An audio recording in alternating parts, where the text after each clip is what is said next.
The Bible is really the key to growing in your faith. The more you read, the more you realize there is no way on earth there is not a God.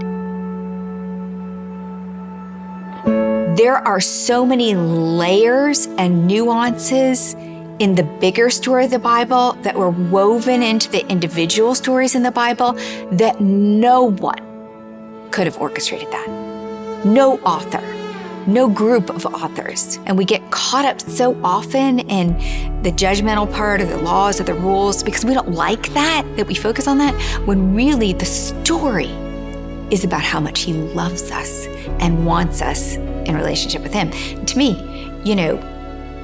the more you read, the more your faith grows because of that.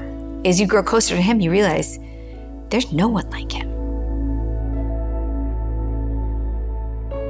In high school, I knew that God had a plan for me.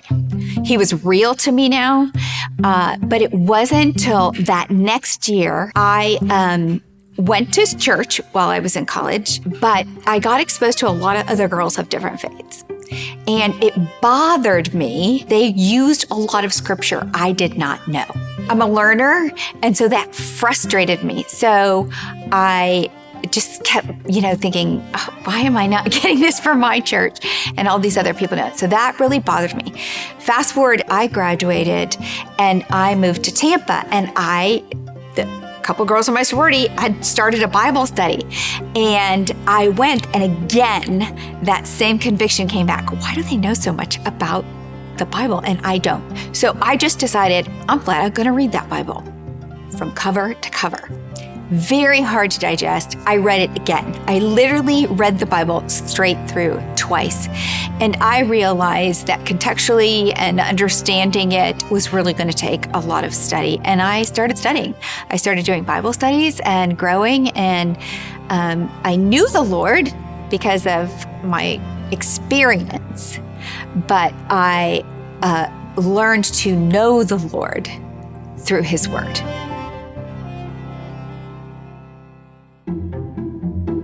At my church, they have small groups, and a couple people I knew, a couple people who work with me at Family First had said, "Oh, will you do a book of the Bible? I just want to study a book of the Bible." I'm like, yes, that's the way to do it.